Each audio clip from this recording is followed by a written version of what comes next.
Ah, pastor, nem todos são capazes de argumentar biblicamente, mas todos nós somos capazes de darmos testemunho de que o Senhor Jesus está vivo.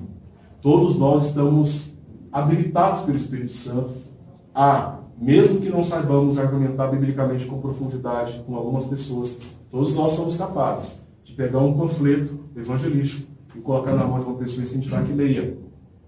Todos nós podemos orar pelos ímpios, pelos incrédulos. Todos nós podemos, com o nosso procedimento, dar testemunho de que a nossa vida foi convertida verdadeiramente pelo Senhor Jesus, a ponto das pessoas à nossa volta desejarem viver como nós vivemos. Porque, de fato, o Senhor Jesus transformou nossa vida. Todos nós temos o dever de olhar para o estado do nosso país e nos comover em oração por aquilo que está acontecendo.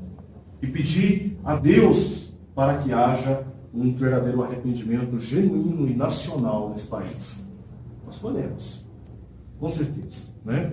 Todos nós podemos ler bons livros, todos nós podemos fazer cursos preparatórios, todos nós podemos nos habilitar, se nós não nos sentimos habilitados do ponto de vista intelectual, para apresentarmos o Evangelho de forma racional, de forma lógica e com autoridade bíblica. Né? Nossa! Pensa no babado, né? Então, Apocalipse 22, 20, terminando esse ponto aí, né? Aquele que dá testemunho dessas coisas diz, certamente venho sem demora, amém, e vem, Senhor Jesus. Esse é o penúltimo versículo da Bíblia. O penúltimo versículo da Bíblia. No livro de Apocalipse, capítulo 22, verso 20. Agora a compreensão paulina a respeito do arrebatamento. Eu acho que não vou ficar só nisso aqui. Mas não desespere não, fique tranquilo, né? O texto está bem mastigadinho, eu estou seguindo o texto está aí no WhatsApp, eu ainda vou terminar de escrever essa semana, e vocês vão receber uma apostila, ele não vai perder não. O importante é que a gente, né, tenha pelo menos uma noção aqui do que Paulo entendia a respeito da escatologia. E eu destaquei aqui a questão da segunda vinda, agora a respeito do arrebatamento. O verbo arrebatar. Veja só, nós temos um problema cultural, né? Nós interpretamos arrebatamento como? Você pode escrever, né? Nós entendemos arrebatamento como?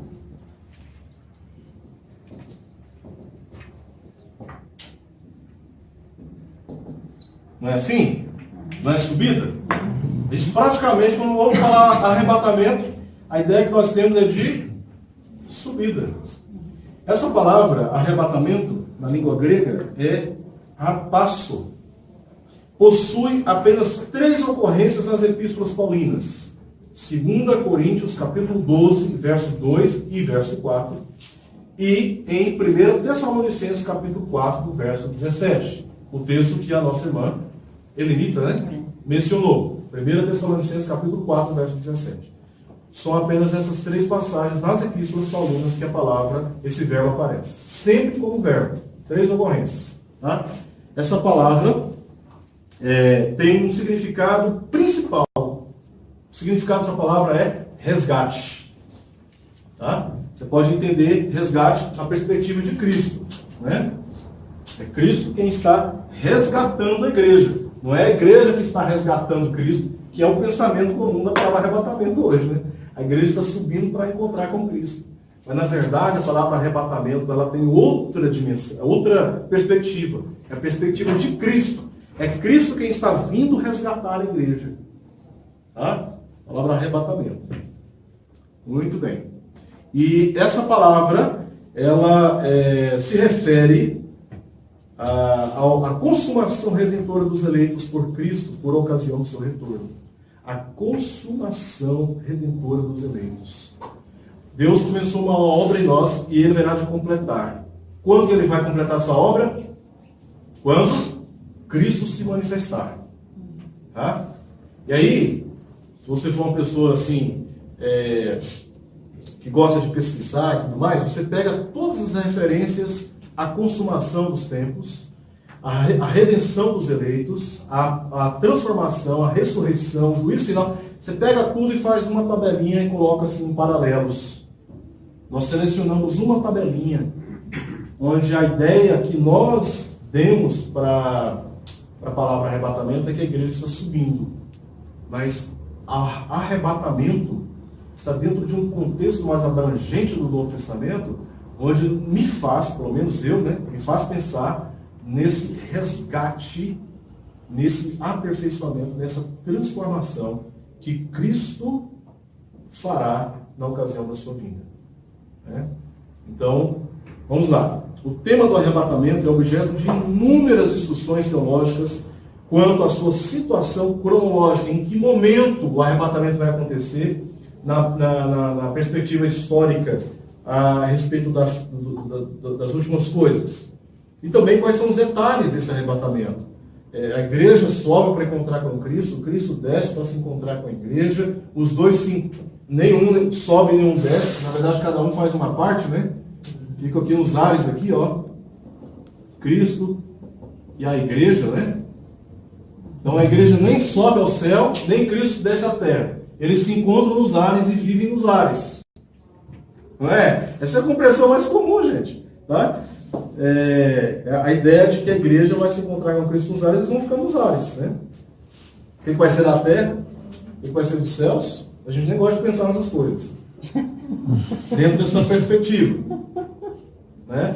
A igreja, imagina, milhares e milhares, porque Deus, capítulo 15 de Gênesis, Deus fala para Abraão, conta as estrelas. Eu não sei se você consegue chegar assim, mas assim, eu vejo que Deus ali estava satirizando com o Abraão. Conta as estrelas. Eu sabia que ninguém pode contar as estrelas. Né? Eu e o André nós tivemos o privilégio de conhecer o céu no Peru, muitas vezes, à noite, em viagens, em cima de caminhão, aberto, e contemplando o céu. Gente, é impressionante. Em lugares onde você não tem um sinal de luz perto de você. Você vê o céu, você não tem como contar. E Deus usa o céu para Abraão para mostrar para ele, para dizer para ele o seguinte: a sua descendência será semelhante às estrelas dos céus. Outra analogia que Deus faz com Abraão, como a areia do mar. Como é que você conta aquilo? Aí você, gente, pensa do ponto de vista físico, tá? Porque nós precisamos pensar aqui do ponto de vista espiritual, sem nos esquecer dos aspectos físicos. Cristo tem um corpo material, tá? Ele não tem o corpo dele não é formado por gases. O corpo dele é de carne e osso, perfeito. Ele se assenta com os discípulos, ele come com os seus discípulos, mas o corpo dele é um corpo glorificado. É muito difícil para nós entendermos isso por causa das nossas limitações no pecado, por causa das nossas limitações em relação a tempo, né?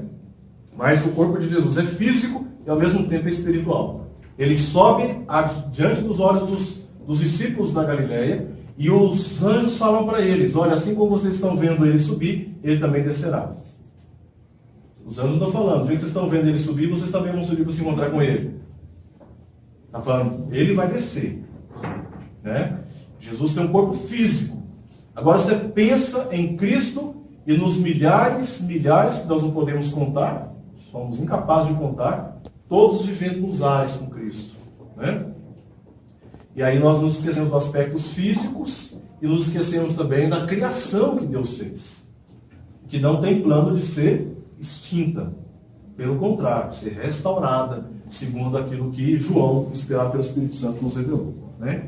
Então, o tema do arrebatamento é objeto de inúmeras discussões teológicas quanto à sua situação cronológica e detalhes.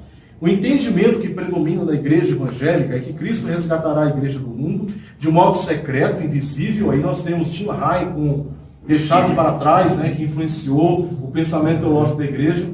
Está no avião e de repente o piloto some. O pior é que você está dentro do avião e mais pior ainda, você ficou para trás. Né? Ai, ai. Triste, cômico, né? Se não fosse. Porque é cômico supostrado. Cômico supostrado. Muito bem. Né, que o povo fala, né, em caso de arrebatamento, esse cara ficará. Exatamente. Então, esse é o pensamento que predomina na igreja evangélica brasileira, de que a vinda de Cristo será invisível, secreta, né? Ninguém vai descobrir. Às vezes você acorda, você bate a mão assim do lado da cama assim, cadê o seu cônjuge, né? Já foi, né? Dando início a uma sequência ordenada de eventos apocalípticos, né? a partir da denominada grande tribulação. Então, a ideia dessa teologia aqui é que a grande tribulação ela ainda virá, ela ainda acontecerá, mas depois que Cristo voltar. Né? Esse é o pensamento que predomina aí.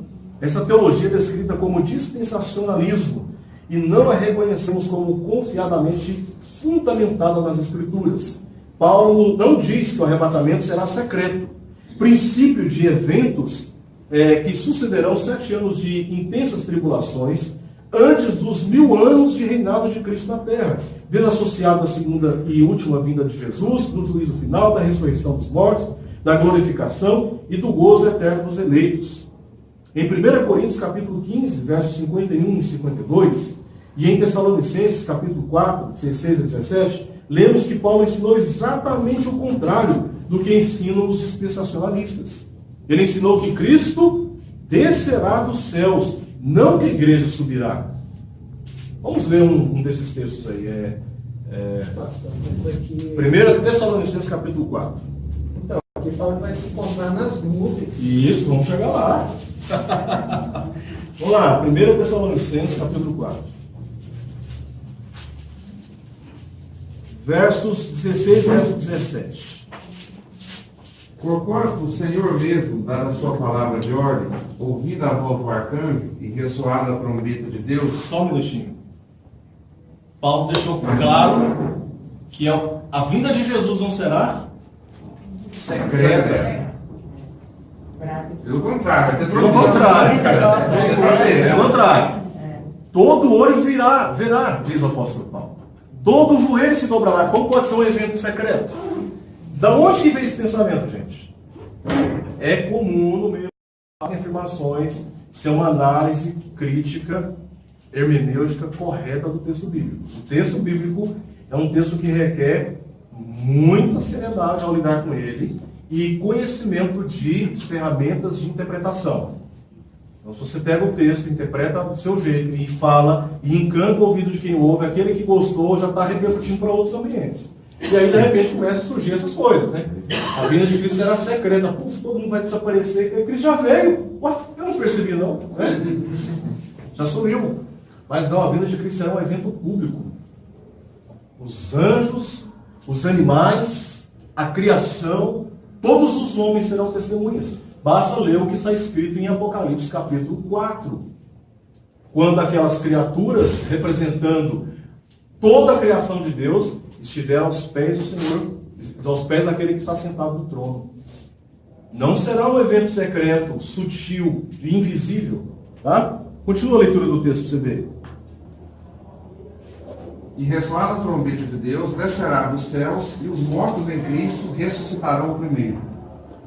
Reverendo, antes de terminar aqui, só para assim, se for interpretar de forma literal, como é que o negócio é complicado? Isso. Porquanto o Senhor mesmo dá a sua palavra de ordem, tá. Jesus deu a palavra de ordem. Todo mundo vai ouvir ou só o anjo vai ouvir? Não, Deus dá essa palavra. Dá a palavra, certo. Ouvida a voz do arcanjo, peraí, Jesus vai ouvir a voz do arcanjo ou todo mundo vai ouvir a voz do arcanjo? Também não entendi. É porque é o ressoar da trombeta. E ressoada a trombeta, ele fala, ressoada a trombeta de Deus, ou seja, Isso. depois... Que antigamente eles entravam no campo de batalha quando eles tinham um sinal, Certo. que era um sinal de autorização. Então tocava a trombeta e o povo saía para o campo de batalha. Esse é um momento em que Cristo está vindo como aquele que está para introduzir a igreja no gozo do Pai, mas ele vem com muita valentia contra aqueles que rebelaram contra ele. Eu falo a audição do som. Todo mundo vai ouvir ou só Jesus que vai ouvir? Então, certo. estou falando assim, tanto que se for pegar filigranas, tanto que é complicado. Você pega esse texto, compara com outros textos. Isso. Em outros textos você vê, os céus se abrirão e será revelado o Filho de Deus. Outro texto, todo olho verá. Haverá dobramento de joelhos diante de Cristo. Então você coloca em paralelo com esse texto, você chega à conclusão que esse evento não será um evento secreto, será um evento público. Quem é o Seguinte. arcanjo? O arcanjo é um arquê, né? Príncipe.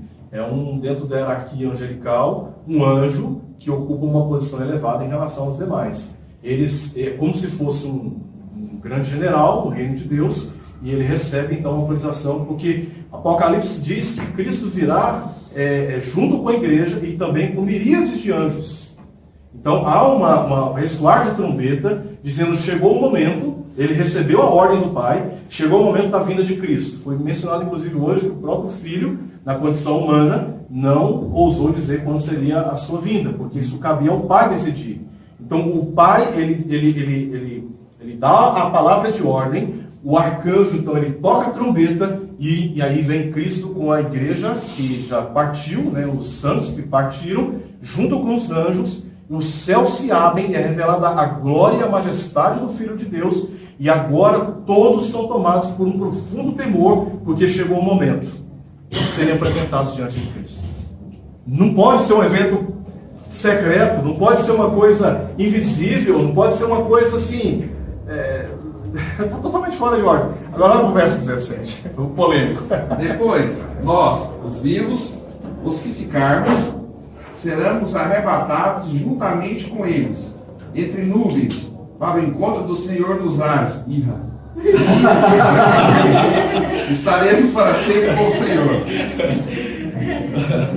Vocês sabem um texto aí, só me acompanhar, né? Então, ele ensinou que Cristo descerá dos céus. Isso ficou claro, né? Descerá dos céus. As nuvens e ares não possuem significado literal, mas simbólico, se referindo à perfeita união dos crentes com Cristo em sua majestade. E aí nós temos textos que mostram isso. Nós não podemos pegar esse texto e olhar para esse texto sem conexão com os outros textos que falam desse evento. Senão a gente fica com essa ideia realmente de sublimidade aí de Ares, né? Você tem que pegar esse texto, você tem que colocar junto com outros textos do Novo Testamento. Nós estamos aqui analisando, por exemplo, as epístolas paulinas. Você tem que colocar no comparativo para você montar o quebra-cabeça. Isso aqui é uma peça. Texto bíblico, gente, é uma peça. Já viu aquele jargão assim? Texto fora do contexto é pretexto? Em outras palavras, todo texto é uma peça de um quebra-cabeça. Você tem que juntar essa peça com as outras peças para você entender o quadro geral. E aí a coisa começa a ficar mais clara e mais segura para você afirmar a sua fé na palavra de Deus. Tá?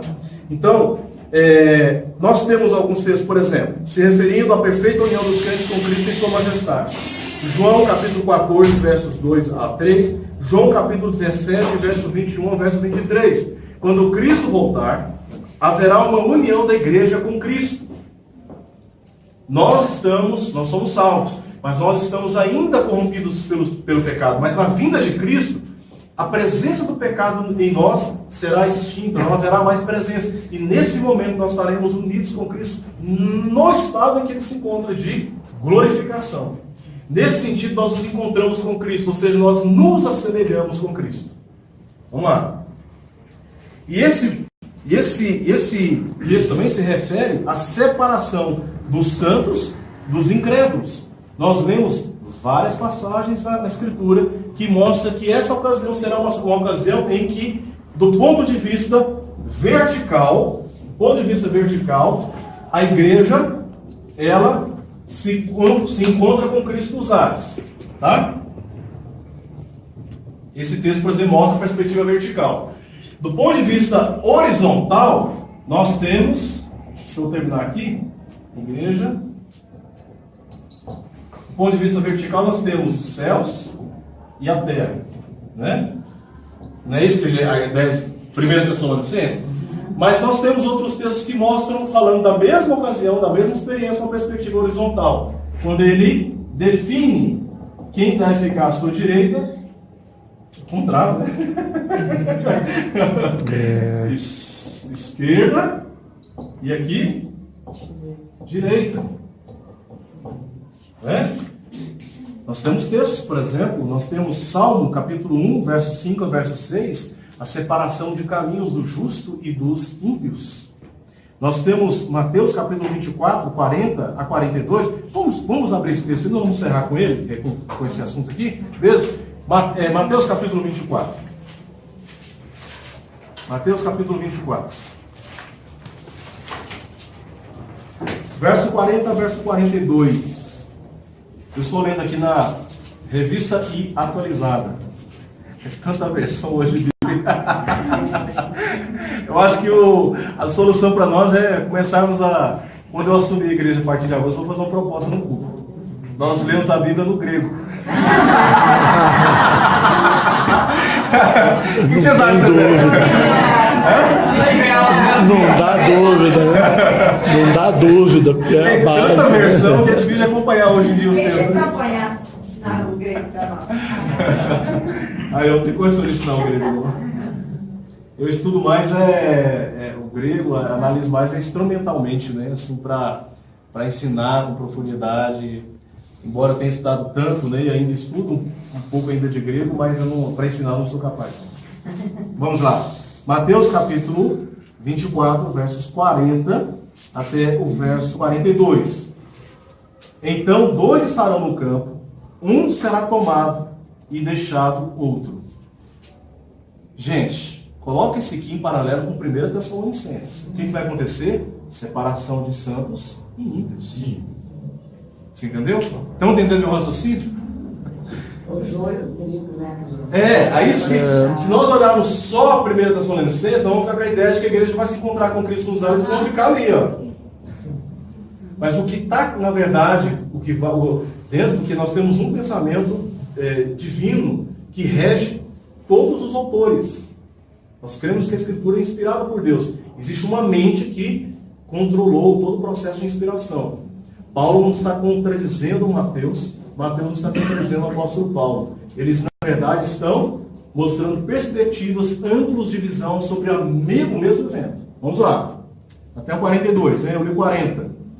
2 estarão trabalhando num moinho, uma será tomada e deixada a outra. Portanto, se referindo à vinda do Senhor Jesus, vigiai. Vigiai. Porque não sabeis em que dia vem o vosso Senhor. A vinda será repentina. Sabendo disso, devo me preparar, porque quando ele vier, ele vai separar. Tudo que Paulo já mencionou e que eu já citei aqui. Outro texto, ainda no capítulo 20, agora no capítulo 25, verso 10 ao verso 12. Vou ler também. E saindo elas para comprar, chegou o noivo. Falando da vinda de Jesus, né? E as que estavam apercebidas entraram com ele para as bodas. Houve uma união, houve um encontro. Tá? Arrebatamento é um encontro da igreja com Cristo. Tá? É quando há uma união perfeita dos dois. Então, há um encontro delas aí, com ele. E as que estavam apercebidas entraram com ele para as bodas e fechou-se a porta. Mais tarde chegaram as virgens, nécias, clamando: Senhor, Senhor, abra-nos a porta. Até o verso 12, né?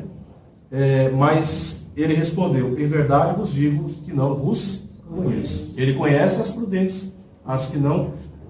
Esse conhecimento aqui, tá? Essa palavra do conhecimento, não é que Cristo não sabe quem são os ímpios, senão ele seria incapaz de julgar. Ele sabe. Mas é o conhecimento experimental. Cristo tem união com a igreja, mas ele não tem união com os ímpios. Por isso que eles são separados, porque não pode haver comunhão entre Cristo, 2 Coríntios capítulo 6, entre Cristo e o maligno, o crente e o incrédulo. E eles estão todos nesse período, os crentes e incrédulos, estão misturados. Os apóstolos queriam que eles efetivassem essa separação, e Jesus falou: não, vocês não podem fazer isso não, senão vocês vão arrancar os trigos junto com o joio. Deixa que tem um tempo reservado para isso. Né? Haverá uma separação. Dentro do capítulo 25 ainda, verso 21, olha o que diz. Outro texto falando a mesma coisa. Observo muito bem. Capítulo 25 de Mateus, verso 21. Disse-lhe o Senhor, a parábola dos talentos, né? Muito bem, servo bom e fiel. Fosse fiel no pouco, sobre o muito te colocarei, entra no gozo do teu Senhor. União. Tá? Desse com Deus. Verso 23. Disse-lhe o Senhor: muito bem, servo bom e fiel. Foste fiel no pouco, sobre muito te colocarei, entra no gozo do teu Senhor. Agora o verso 30. E o servo inútil, lançai-o para fora nas trevas. Ali haverá choro e ranger de dentes. Está falando desse dia em que Cristo virá julgar todas as nações. Tá? Então, os que são santos, eleitos, eles entrarão no gozo do Senhor. Os que não são, serão retirados, separados. Né? Outro texto, verso 31, verso 32. Grande julgamento. Quando vier o Filho do Homem, essas parábolas vieram trazendo essa mensagem. Quando vier o Filho do Homem da sua majestade, todos os anjos com ele, Então se assentará no trono da sua glória e todas as nações serão reunidas em sua presença. Gente, que evento secreto é esse, pelo amor de Deus? Todos serão reunidos na sua presença. E ele separará uns dos outros, como o pastor separa dos cabritos as ovelhas. Verso 33 que eu não incluí aí. E porá as ovelhas à sua direita, mas os cabritos à sua esquerda. Aí você pega esses textos e coloca em paralelo com 1 Tessalonicenses 4:17. Que interpretação você faz? De que o que vai acontecer aqui é uma separação dos santos dos ímpios, da sua vinda.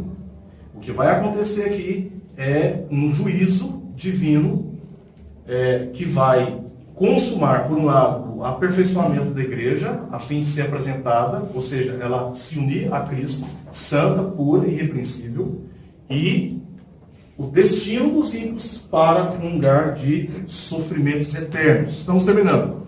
Isso nos ajuda a entender a teologia de Paulo,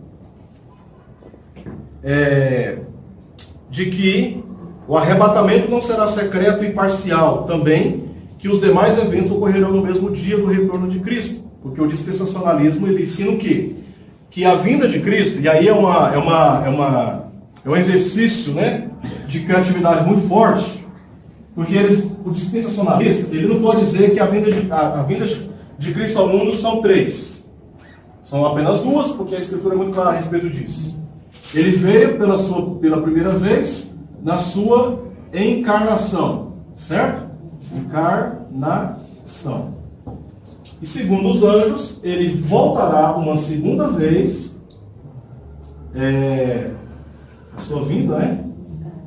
Para buscar a igreja, certo? Aí o que o dispensacionalista tem que fazer para não ir contra o texto bíblico? Ele tem que dizer que essa segunda vinda, ela ocorrerá em 2 etapas. Na primeira etapa, ele encontra com a igreja nos ares. E essa vinda era secreta. A igreja some. Olha que coisa mais absurda.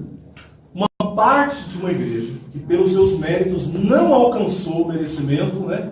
Não atingiu o padrão exigido nos céus, fica na igreja para passar pela grande tribulação. No final da grande tribulação, depois de 7 anos, 3 anos e meio de paz, 3 anos e meio de muita treva, no final desse período, aí Cristo vem e coloca os pés na terra, especificamente na cidade de Jerusalém. Ali, ele então estabelece o aprisionamento de Satanás, provisório, e inicia-se um período de 1000 anos. Só no final dos 1000 anos é que ele se assenta no chamado trono branco, tá? Julga todas as nações, quer dizer, antes disso ele solta Satanás. Satanás, ele tenta seduzir alguns, as nações, inclusive os eleitos.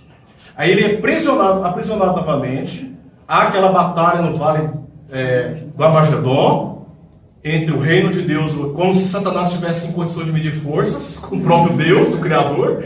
Os demônios na terra de Gadara viram Jesus e falaram para ele: viestes nos atormentar antes do tempo? Eles estavam aflitos. Mas aqui a ideia que se passa no dispensacionalismo é que haverá um travamento de forças, uma queda de braço com o Rei dos Reis, o Senhor dos Senhores, se dispensacionalismo. Aí há uma vitória do povo de Deus com os filhos do diabo, né? E ele se assenta no trono branco, julga todas as ações, destrói o filho da iniquidade, manda todo mundo para o inferno e inicia-se um estado eterno de plenitude na presença de Deus. Resumidamente, isso é o que diz o dispensacionalismo. A teologia reformada faz isso aqui, ó. Né? E coloca todos esses eventos na segunda e última e definitiva vinda do Senhor Jesus. Quando Jesus vier, ele vai arrebentar com o filho da iniquidade. 2 Tessalonicenses capítulo 2. Ele vai destruir o filho da iniquidade, vai colocar fim ao seu ministério de mentiras, né, de enganos no mundo. Ele vai julgar todas as nações, separar os santos do que não são santos, destinará para o estado de punição e de sofrimento eterno aqueles que não são seus, aqueles que são seus entrarão no gozo eterno do Pai. todas as coisas serão restauradas. A vinda do Senhor Jesus resolve de uma vez essa situação. Os nossos sofrimentos serão interrompidos. Não haverá mais motivo para nós nos entristecermos.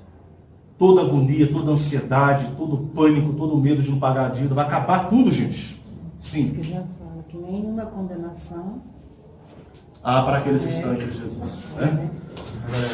Sim, só terminar isso aqui antes que eu fique só.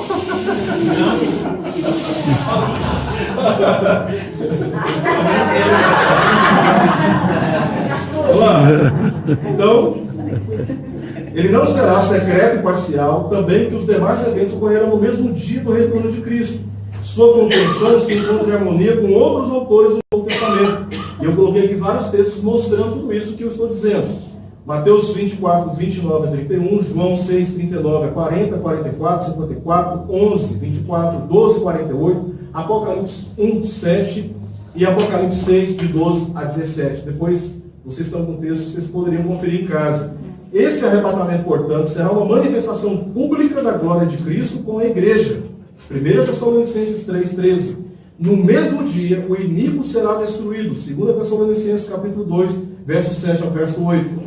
Não lhe restando tempo extra, como os dispensacionalistas tentam mostrar. Quando Cristo voltar, gente, ele vai pôr fim ao ministério de Satanás na terra. Não vai ter tempo extra para ficar brincando, tentando seduzir as nações. Ou você acha que Cristo reina de forma parcial? Ele vem, resolve uma coisa mais ou menos, deixa o diabo meio solto aí, aprontando, e aí depois ele prende de novo e Satanás consegue pular pela janela e tem que prender de novo. Não! Quando Cristo vier, haverá tremor. O diabo, ele não tem a força que Cristo tem para poder medir, para entrar em disputa com ele. Quando Cristo vier, você pode ter certeza, os demônios vão se curvar. Vão se curvar, não tem esse negócio de desafiar Cristo, não. Gente, Cristo é Deus, Ele é criador desses demônios. E esses demônios, eles serão julgados.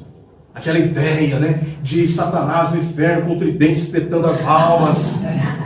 Gente, quando Cristo voltar, do jeito que os ímpios vão sofrer, os demônios vão sofrer também. Eles estão em pânico, atormentados por esse dia que se aproxima.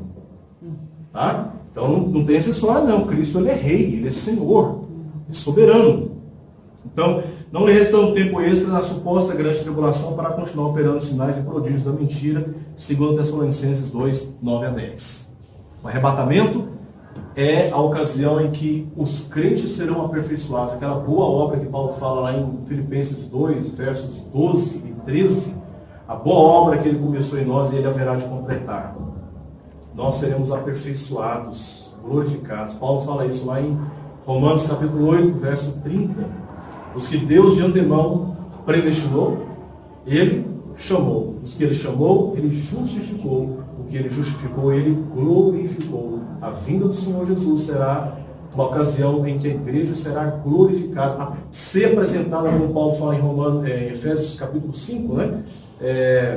Verso 23 ou 22, será apresentada assim gloriosa. Gloriosa. Não haverá mais presença do pecado, não haverá mais culpa do pecado, não haverá mais poder nenhum do pecado. A igreja será pura, santa, irrepreensível, sem mácula, nem ruga ou coisa semelhante. Nesse dia da vinda de Jesus, ela será assim apresentada a Cristo, e é nesse sentido que eu gosto de entender arrebatamento, à luz de tudo que nós vimos aqui. A igreja sendo arrebatada desse estado de sofrimento, de corrupção do pecado, e sendo a semelhança dele, unida com ele. Ufa! Amém, irmãos? Vamos orar, porque olha, já é 11. Incrível! Vocês estão aqui a 11h25. Obrigado pela atenção. Semana que vem tem mais. Não falte você nos próximos vídeos. E o texto, ele está no grupo do WhatsApp, tá? Para você ler. Quem não marcou presença aí na sala, por favor, marque presença.